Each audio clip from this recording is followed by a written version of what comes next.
Hello students, linear programming रैखिक प्रोग्रामन में अपन ने कल कुछ डेफिनेशंस रूल पढ़े थे एवं उसका एक क्वेश्चन किए थे। आज स्टूडेंट्स उन्हीं रूल्स पर आधारित अपन और कुछ क्वेश्चन करने जा रहे हैं, तो ध्यान दें। अपने पास में एक क्वेश्चन है उसी एक्सरसाइज का, क्वेश्चन नंबर 6। निम्नतम ज्ञात करना है। इसमें z is equal to x plus 2y, व्यवरोध दिए हुए हैं 2x plus y greater than equal to 3, x plus 2y greater than equal to 6 तथा x greater than equal to 0, y greater than equal to 0। तब students इसका अपन solution देखते हैं। Solution में अपन ने कल विधि बताई थी स्टूडेंट्स कि असमीकाओं को समीकरण के रूप में लिखें। तो सर्वप्रथम अपन असमीकाएं दी हुई होती हैं उनको समीकरण के रूप में लिखते हैं स्टूडेंट्स। जो असमीकाएं थी उनमें पहली असमीका को अपन ने समीकरण के रूप में लिख लिया। समीकरण के रूप में लिखने का मतलब है जो लेस देन या ग्रेटर देन का चिन्ह है उसको इक्वल टू का चिन्ह बना देते हैं, बराबर का। तो 2x प्लस वाई बराबर 3 पहली असमीका है, उसको समीकरण में लिखा है x प्लस 2y और इज इक्वल टू 6। ये दूसरी असमीका को समीकरण के रूप में x बराबर 0 y बराबर 0 ये अपन ने लिखा है। इसके बाद में स्टूडेंट्स जो भी समीकरण बने हैं समीकरण 1 और 2 उनसे अपन रेखा खींचेंगे। तो रेखा खींचने के लिए अपने पास में वो जो समीकरण हैं उनसे बिंदु ज्ञात करते हैं। तो समीकरण 1 है उसमें x बराबर 0 रखने पर y बराबर 3 आता है, इसका मतलब 0,3 बिंदु हो गया। y बराबर 1 पर x बराबर 1 आता है, इसका मतलब 1,1 बिंदु हो गया। तो इस रेखा 1 पर 2 बिंदु आ गए। 2 बिंदु अपन ग्राफ में लिख करके और जो रेखा है वो खींच देंगे अपन। इसी प्रकार समीकरण 2 से x बराबर 0 पर y बराबर 3 आता है, तो 0,3 और y बराबर 1 पर x बराबर 4 आता है, तो 4,1। इस प्रकार से इस रेखा 2 पर भी 2 बिंदु आते हैं और इन बिंदुओं से अपन क्या कर सकते हैं, रेखा खींच सकते हैं। ग्राफ में जो अपन रेखा खींचेंगे उसमें स्टूडेंट्स जो रेखा है उन रेखाओं का हल क्षेत्र होता है, क्योंकि असमीकाएं होती हैं उसका हल क्षेत्र किसी एक दिशा में होता है। इसलिए अपन देखते हैं जो समीकरण हैं उनको रेखा के रूप में ग्राफ पर खींचेंगे, उन रेखाओं का हल क्षेत्र भी की दिशा देख लेते हैं। तो असमीका 1 है, उस 1 में अपन 0 0 रखते हैं, तो x is greater than equal to 3 असत्य है क्योंकि 0 3 से बड़ा नहीं होता है। अतः मूल बिंदु के विपरीत ओर, क्योंकि मूल बिंदु रखा था और उसके लिए असत्य आ रहा है तो उस बिंदु के विपरीत ओर लाइन खींचेंगे। और यदि अपने पास में स्टूडेंट्स इसमें अपन असमीका से जो समीकरण में बदल करके रेखा खींचने के लिए बिंदु ज्ञात किए थे उन बिंदुओं को देखते हैं। तो एक तो उसमें बिंदु आता है 0,3 और 4,1, तो 2 बिंदु आ गए, दोनों बिंदुओं को मिला दिया सीधी रेखा आ गई। ये x plus 2y is equal to 6 है, ये 2 है। और दूसरा अपने पास में एक बिंदु आया था 1,1 और 0,3, तो इन 2 बिंदुओं को भी मिला करके अपन ने रेखा खींच ली थी। और रेखा जो पहली थी उसका अपन ने हल क्षेत्र देखा था, मूल बिंदु से विपरीत ओर आया था। और जो अपने पास में दूसरी रेखा है ये असमीका 2 से, तो असमीका 2 में भी अपन 0,0 रखने पर 0 ग्रेटर देन इक्वल टू 6, 0 6 से अधिक होता है, ये असत्य है, इसलिए इसका भी हल क्षेत्र मूल बिंदु के विपरीत ओर आया था। इसलिए जो समीकरण 2 था उसको भी अपन ने क्या किया था, जो रेखा है वो ये है असमीका 2 की, इसको भी मूल बिंदु ये है, इसके विपरीत ओर इधर, और इसका भी मूल बिंदु के विपरीत ओर इधर। तो दोनों का जो कॉमन क्षेत्र है वो ये क्षेत्र आता है, वो इसमें भी आता है और इस वाली रेखा से भी आता है, दोनों का कॉमन क्षेत्र ये है। तो ये जो कॉमन क्षेत्र है इस कॉमन क्षेत्र के अपने पास में 2 ही बिंदु हैं, एक तो x अक्ष पर 6,0 और एक बिंदु ये है 0,3। इस हल क्षेत्र में ये अपरिबद्ध हल क्षेत्र है, ये बंद नहीं है, बाउंडेड नहीं है, तो इस प्रकार से है। ये अपन देख सकते हैं, ये इस प्रकार से इधर इस पर ऐसे आएगा और ये इधर इस अक्ष पर इस प्रकार से आएगा।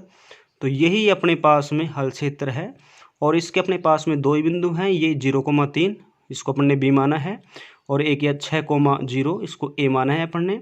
ये दो बिंदु हैं, बाकी कोई कोने बिंदु नहीं है। तो अपने पास में दो कोने बिंदु आए हैं। अब दोनों कोने बिंदुओं को अपन क्या करेंगे, उद्देश्य फलन में रखेंगे। तो अपने पास में जो कोने बिंदु हैं वो ए है 6,0, बी है 0,3, इनको उद्देश्य फलन में रखते हैं। तो ये अपने पास में उद्देश्य फलन z बराबर x + 2y है। कोने बिंदु 6,0 है और 0,3 है। 6,0 इसमें रखते हैं तो 6 आएगा, 0,3 रखेंगे इसमें तो y की जगह 3 रखेंगे तो 6 आएगा। अब न्यूनतम वैल्यू पूछ रहा है तो दोनों ही बराबर हैं तो दोनों ही न्यूनतम माने जाएंगे अपने पास में। अब स्टूडेंट्स बात यह है कि दोनों ही वैल्यू न्यूनतम है, तो ये जो न्यूनतम इष्टतम हल 6 प्राप्त हुआ है, ये न्यूनतम हल 6 प्राप्त हुआ है जो दो कोने बिंदुओं पर बराबर है। अतः दोनों ही बिंदुओं को मिलाने वाली जो रेखाखंड है, जो दो बिंदु आए हैं अपने पास में ए और बी, दोनों को मिलाने वाले जो रेखाखंड है उसके प्रत्येक बिंदु पर बराबर ही होगा। अपन ने नोट में लिखवाया था, देख सकते हो। लेकिन स्टूडेंट्स इसमें बात यह है कि सुसंगत हल क्षेत्र जो अपरिबद्ध है वो अपरिबद्ध है, तो फिर अपन में जो m बराबर 6 न्यूनतम हल आया था उस m बराबर 6 को अपन न्यूनतम हल माने या न माने इसके लिए अपने को जांच करनी पड़ती है, क्योंकि ये अपने पास में अपरिबद्ध क्षेत्र हल क्षेत्र है। अब सुसंगत क्षेत्र यदि अपरिबद्ध होता है तो जो भी हल आता है उसको अपन डायरेक्ट नहीं मान सकते हैं, उसके लिए अपने को जांच करनी होती है, जो मैंने नोट में ई और एफ के अंदर लिखवाया है, पिछले वीडियो में देख सकते हैं अपन। और इसके लिए अपने क्या करना होता है, जो उद्देश्य फलन है z बराबर x + 2y से इसका जो राइट साइड है x + 2y उसको जो न्यूनतम मान आया था उसके साथ लेस देन में रखते हैं तो एक असमीका बनती है। और इस असमीका को समीकरण में बदलकर और उससे x बराबर 0 से y बराबर 3 आया है तो 0,3 और y बराबर 1 पर x बराबर 4 आया है तो 4,1 दो बिंदु आए हैं। इन दोनों जो बिंदु हैं ये इस असमीका को समीकरण में बदलने से आए हैं।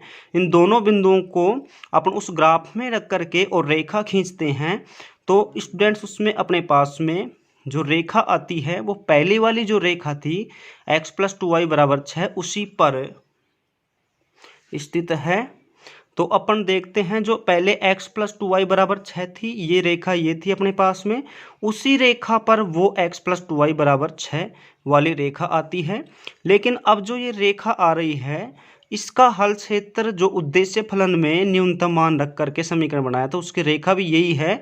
अब इसका हल क्षेत्र यदि पहले वाला जो सुसंगत क्षेत्र है इधर वाला उसमें जाता है या फिर इधर आता है, तो अपन ने देखा कि इसका जो हल क्षेत्र है वो पहले वाले सुसंगत क्षेत्र से विपरीत दिशा में आता है। इसका मतलब कोई उभयनिष्ठ बिंदु उसके अंदर नहीं है।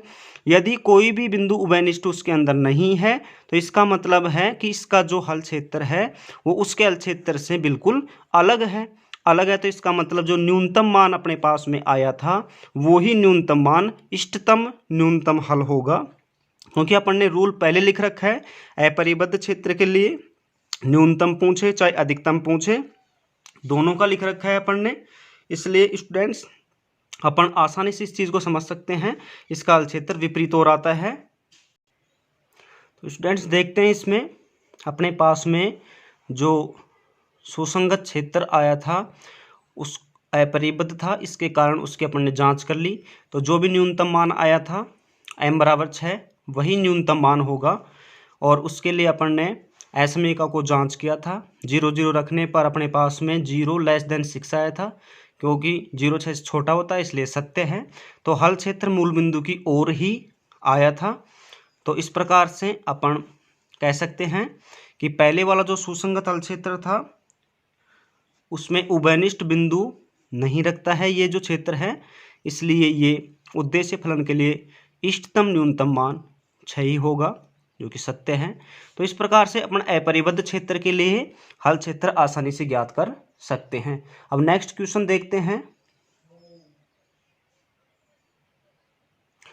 ये क्वेश्चन बिल्कुल इजी है स्टूडेंट्स, लेकिन इसमें कुछ सीखने की चीज़ है अपने पास में।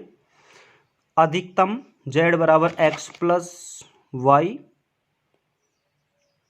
व्यवरोध है x minus y less than equal to -1 और minus x plus y less than equal to 0, x is greater than equal to 0, y is greater than equal to 0। तो ये अपने पास में एक क्वेश्चन है। अब अपन सबसे पहले देखते हैं कि जो एसमी का है उसको समीकरण के रूप में लिखते हैं। तो x minus y is equal to -1 equal लगा दिया। ये जो अपने पास में पहली एसमी का थी। दूसरी जो अपने पास में एसमी का है वो है स्टूडेंट्स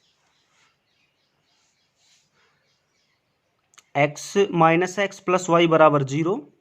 तो दोनों जो एसमी का थी उनको समीकरण के रूप में अपन ने लिख दिया। अब समीकरण 1 से x बराबर 0 रखने पर y बराबर 1, तो 0,1 और y बराबर 0 रखने पर x बराबर -1, तो -1,0 दो बिंदु आते हैं। इसी प्रकार से जो समीकरण 2 है उसमें भी x बराबर 0 पर y बराबर 0, तो 0,0 और y बराबर 1 पर x बराबर 1, तो 1,1 अपन रखते हैं। तो ये अपने पास में इस समीकरण के भी दो बिंदु आते हैं। अब इन असमीकाओं के हल क्षेत्र की दिशा भी देखते हैं। तो अपने पास में जो असमीका थी पहली उसमें 0,0 रखते हैं, तो उस पर 0 लेस देन इक्वल टू -1 आता है, जो कि 0 -1 से छोटा नहीं होता है, असत्य है। अतः हल क्षेत्र मूल बिंदु के विपरीत ओर होगा। मूल बिंदु के विपरीत ओर होगा, तो मूल बिंदु के विपरीत ओर अपन हल क्षेत्र बना लेंगे समीकरण 1 का। इंपॉर्टेंट चीज ये है कि असमीका 2 में 2,0 0,0 अपन नहीं रख सकते हैं। असमीका 2 है उसका जो समीकरण है उसकी रेखा मूल बिंदु से जा रही है, 0,0 से जा रही है, 0,0 से जा रही है, क्योंकि उसके जो बिंदु आए थे अपने पास में उसमें 0,0 आया था, तो अपने पास में 0,0 आया था। देख लीजिए आप, ये अपने पास में x बराबर 0 रखने पर y बराबर 0 था, इसका मतलब 0,0। इसका मतलब ये जो समीकरण 2 है ये 0,0 से भी होकर के गुजरेगा और 1,1 से। इसलिए 0,0 जिस बिंदु से समीकरण गुजरता है उसकी असमीका का हल क्षेत्र देखने के लिए, हल क्षेत्र की दिशा देखने के लिए उसमें उस पर स्थित कोई भी बिंदु नहीं रखते हैं, इसलिए 0,0 नहीं रखेंगे। तो अपन ने उसके दाईं ओर या बाईं ओर कोई सा बिंदु रख सकते हैं, तो अपन ने 2,0 रखा है। 2,0 रखने पर -2 लेस देन इक्वल टू 0, -2 0 से छोटा है, जो कि सत्य है। अतः हल क्षेत्र का बिंदु 2,0 की ओर दिशा में ही होगा, इसलिए उसकी दिशा 2,0 की दिशा में होगी। तो अपन ग्राफ बनाते हैं, देखते हैं स्टूडेंट्स। ये अपन ने ग्राफ लिया x और x डैश और y और y डैश। इस पर अपन ने बिंदु लिया 1 2 3, 1 2 3, -1 -2, -1 -2। अब अपने पास में बिंदु 1 था, पहली रेखा का -1,0, 0,1, तो ये अपन ने दो बिंदु लिए, दोनों को मिला दिया, ये रेखा आ गई। इसका हल क्षेत्र मूल बिंदु से विपरीत ओर था, तो इधर आएगा तीर का निशान। और इस रेखा दूसरी रेखा थी, उसका 0,0 था एक बिंदु, एक था 1,1, तो दोनों बिंदुओं से अपन रेखा खींचते हैं, मूल बिंदु से होती हुई एक रेखा जाती है। इसका हल क्षेत्र 2,0 की ओर था, 2,0 की ओर था इसकी ओर, तो इधर आएगा। अब इसमें एक देखते हैं कि दोनों रेखाओं का कोई भी क्षेत्र उभयनिष्ठ नहीं है, इसका इधर है, इसका इधर है, तो अपने पास में सुसंगत क्षेत्र ही नहीं होगा। सुसंगत क्षेत्र नहीं होगा तो अपन कोने बिंदु कहाँ से लाएंगे इसमें, इसलिए ये जो क्वेश्चन है इसमें कोई सुसंगत क्षेत्र नहीं होगा और कोई भी कोने बिंदु नहीं होंगे। तो अपने पास में उद्देश्य फलन जो दिए गए विवरोध है इनके लिए कोई अधिकतम मान नहीं देगा, इसलिए इस उद्देश्य फलन का कोई अधिकतम मान विद्यमान नहीं होगा। और इम्पोर्टेंट चीज़ ये भी थी कि ये रेखा है वो देखो 0,0 जा रही है, तो इस रेखा के बाईं ओर या दाईं ओर का कोई सा बिंदु इसका हल क्षेत्र देखने में असमीका में रख सकते हैं, लेकिन 0,0 नहीं रख सकते हैं अपन, इसलिए अपन ने 2,0 रखा था इधर वाला, और उसके लिए सत्य आया था 2,0, तो 2,0 की ओर ही अपन ने हल क्षेत्र लिया है इस प्रकार से। तो अपन लिख सकते हैं स्टूडेंट इसमें कि आलेख में दोनों रेखाओं का कोई उभयनिष्ठ सुसंगत क्षेत्र नहीं बन रहा है, अतः इन व्यवरोधों के लिए उद्देश्य फलन का कोई अधिकतम मान प्राप्त नहीं होगा। और दोनों क्वेश्चन हैं वेरी इंपॉर्टेंट क्वेश्चन हैं। अपन ने जो नोट्स लिखे हैं उसमें पिछला वाला जो वीडियो था उसमें रूल लिखे हैं, उन रूल पर आधारित ये क्वेश्चन थे और अपन आसानी से इस प्रकार के जो भी क्वेश्चन हैं उनको सोल्व कर सकते हैं। और लगातार मैं 12th क्लास की जो भी एक्सरसाइज हैं उनके वीडियो डालता रहूँगा। चैनल को सब्सक्राइब कर लें और जो भी अपने दोस्त हैं उनको भी शेयर कर दें, जिससे कि इसका ज़्यादा से ज़्यादा बेनिफिट उठा सकें। और लाइक, शेयर और कमेंट अवश्य करें। अच्छी तरह से समझें। दोनों क्वेश्चन पिछले जो रूल हैं उसी पर आधारित है।